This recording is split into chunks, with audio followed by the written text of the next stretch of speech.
Es la aparición visible, ¿no? Dicen otras versiones, cuando Él se manifestare, seremos semejantes a Él. Ahí está hablando de la resurrección otra vez, la transformación de los vivos para ser semejantes al cuerpo de su gloria. La pregunta es, si otros resucitan después en tandas según tu postura, ¿aparece el Señor en cada tanda de resucitados según tu postura para hacerlos semejantes a Él? O lo que es lo mismo, ¿viene el Señor cada vez en cada tanda de resurrecciones? Porque dice, sabemos que cuando Él apareciere, seremos semejantes. Es decir, la transformación a la semejanza de Él está hasta que aparecen, ¿no? Entonces la pregunta es, ¿aparece el Señor en cada tanda de resucitados según tu postura? La siguiente pregunta, Hechos 26, 23. A ver. Hechos 26, 23.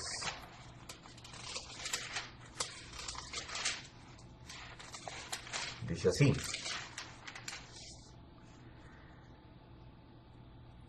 que Cristo había de padecer, palabras de Pablo, y ser el primero de la resurrección de los muertos, para anunciar luz al pueblo y a los gentiles. Según este pasaje, Cristo fue el primero, o la primicia, como dice la versión de Jerusalén,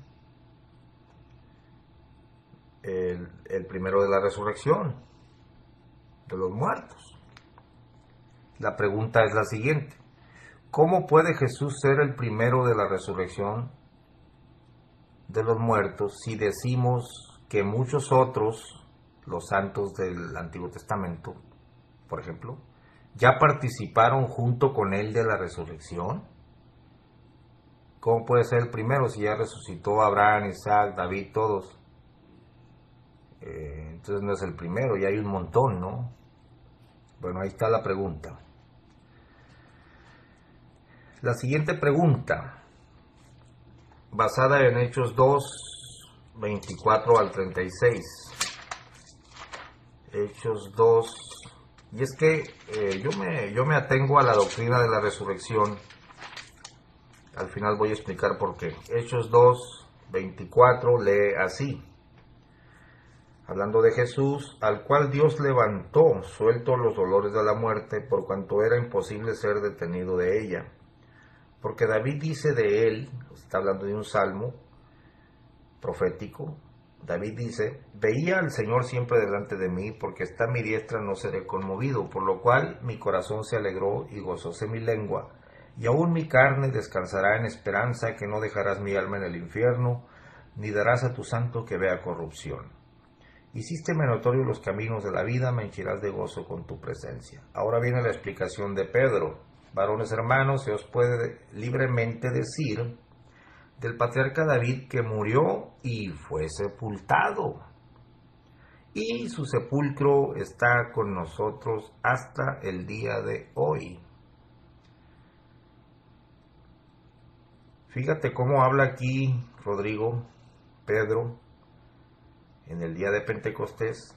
David fue sepultado y su sepulcro está con nosotros. Aquí la pregunta sería, ¿estaba vacío el sepulcro de David?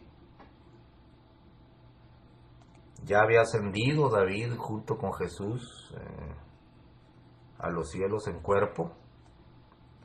Verso 30, empero siendo profeta, se refiere a David, y sabiendo que con juramento le había Dios jurado que del fruto de su lomo cuanto a la carne levantaría al Cristo que se sentaría en su trono, viéndolo antes habló de la resurrección de Cristo, que su alma no fue dejada en el infierno, ni su carne vio corrupción. A este Jesús resucitó Dios, de lo cual todos nosotros somos testigos. Así que levantado por la diestra del Padre,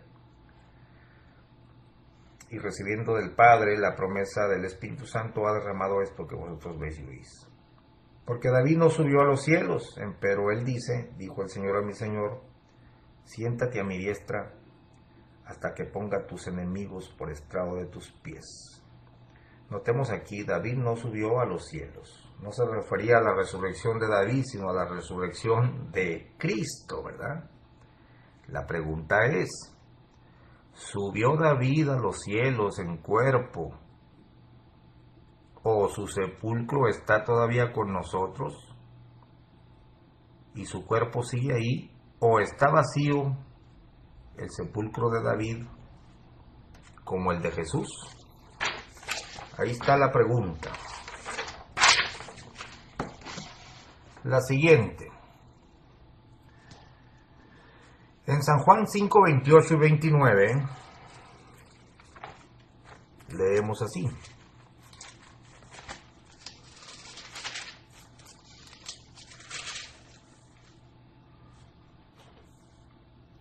No os maravilléis de esto, porque vendrá hora cuando todos los que están en los sepulcros oirán su voz. Y los que hicieron bien saldrán a resurrección de vida, mas los que hicieron mal a resurrección de condenación. La pregunta es la siguiente. Se habla claramente de dos clases de resucitados.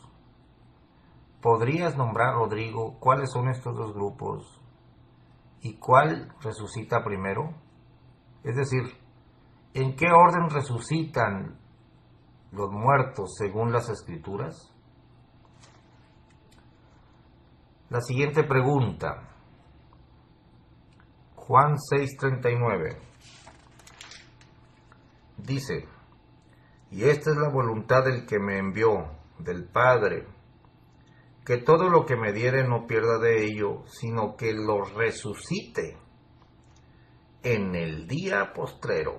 El 40 dice, y esta es la voluntad del que me ha enviado, que todo aquel que ve al Hijo y cree en él tenga vida eterna, y yo le resucitaré en el día postrero. Aquí la pregunta. Jesús dice que resucitará a los suyos en el día postrero. Y si Dios en estos postreros días nos ha hablado por el Hijo, ya ocurrió la resurrección que menciona Jesús aquí. Bueno, la siguiente pregunta. Lucas 20, 34 al 38. Lucas 20, 34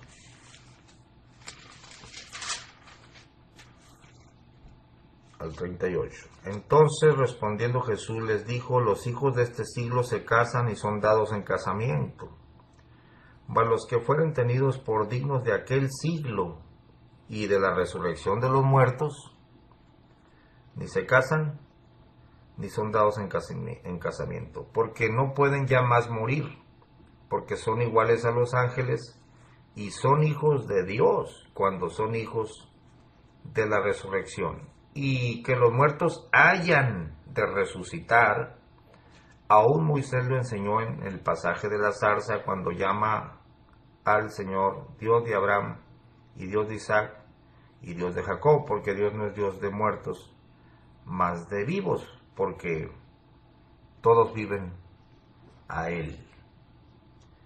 La pregunta es la siguiente. ¿Ya resucitó Abraham, Isaac y Jacob? Otra pregunta. Segunda de Timoteo 2, 17 al 18. Segunda de Timoteo 2, 17 al 18.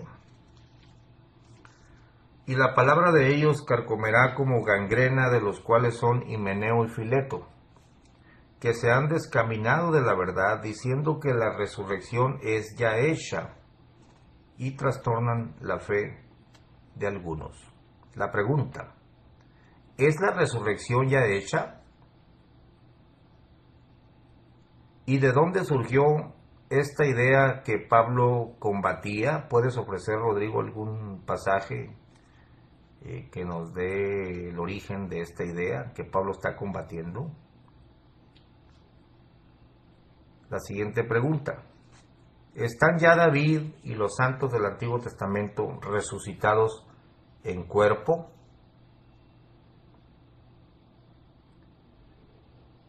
La siguiente pregunta, Apocalipsis 20, 4, del 1 al 6. Veamos.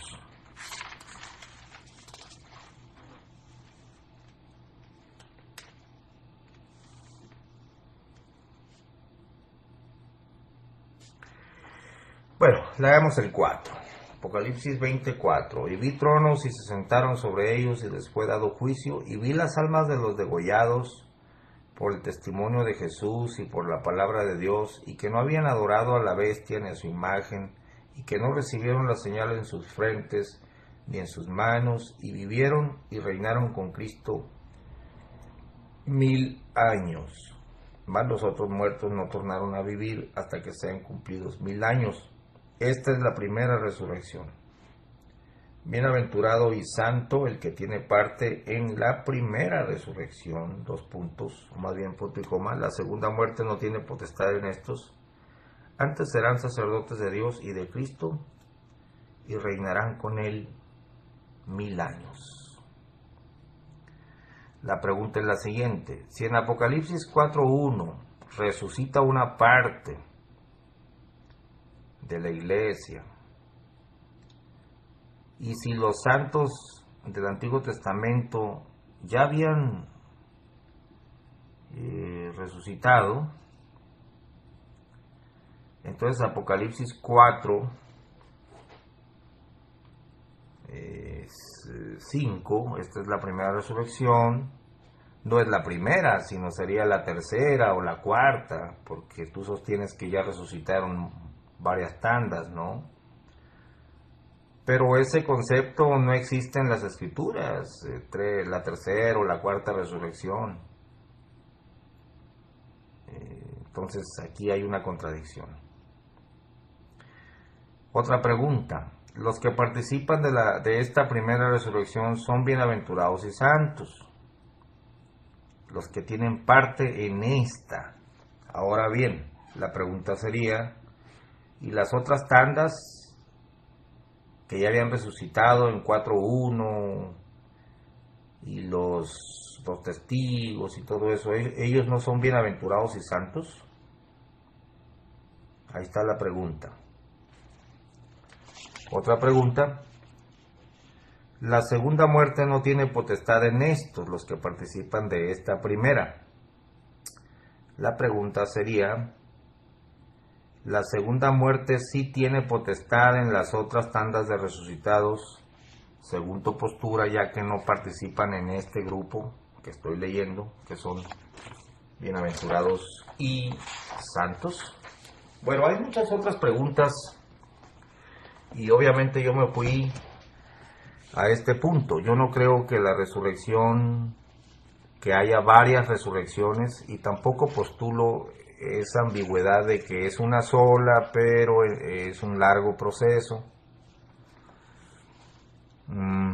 porque la Biblia dice que los que son de Cristo en su venida, esa es la primera tanda de resucitados, son bienaventurados y santos, y es en un momento, no es un proceso largo, sino en un momento. Por último, Rodrigo, estoy en completo desacuerdo contigo en que abordas el Apocalipsis o partes del Apocalipsis y vas y quieres interpretar lo que Pablo dijo a la luz de lo que tú alcanzas a ver en Apocalipsis. Yo creo que no es correcto, porque el que está explicando la doctrina revelada directamente por Cristo y que fue nombrado apóstol y maestro de estos misterios fue Pablo. Te pongo un ejemplo: la doctrina de la resurrección, el cómo va a suceder, no se enseña en Apocalipsis. Apocalipsis no es un tratado teológico o de enseñanza para la iglesia. Apocalipsis es una visión que ve el profeta Juan y que no la explica, nada más escribe en un libro lo que ve y lo envía. En cambio, la resurrección está debidamente explicada por Pablo, cómo sucederá, en el orden en que sucederá, y el misterio, ¿no?, de que no todos morirán, habrá vivos hasta la venida del Señor. Pablo nunca dijo que duraba la venida 7 años. Yo no veo que Pablo explicara que la resurrección es un proceso, y mucho menos que haya muchas resurrecciones. La muerte es sorbida con victoria en un momento. Cuando esto mortal se cubra de inmortalidad, entonces se efectuará, es decir, el día de la resurrección. Bueno, Rodrigo, por ahora son las preguntas que puedo hacer. Hay muchas más, como te digo, pero irán saliendo en el transcurso. Si tú dejases de sostener que una parte de la iglesia resucita en Apocalipsis 4.1, cosa que no lo dice ahí, pues no habla nada de resucitar ni de ser arrebatado, sino que le están diciendo a Juan, y aceptaras que la iglesia sigue aquí sin ser arrebatada ni resucitada, entonces el Apocalipsis cobraría mucho más sentido, ¿no? Al menos para mí. Ya no tendrías necesidad de fraccionar a la novia en pedazos, una parte se va y otra parte se queda, y luego muertos en Cristo que resucitan, pero ya los vivos se les adelantaron. Esa es una contradicción muy grande, ¿no? Bueno, ahí te dejo las preguntas, Rodrigo. Un gusto este intercambio contigo. Veamos si podemos avanzar a la siguiente fase del intercambio. Dios te bendiga.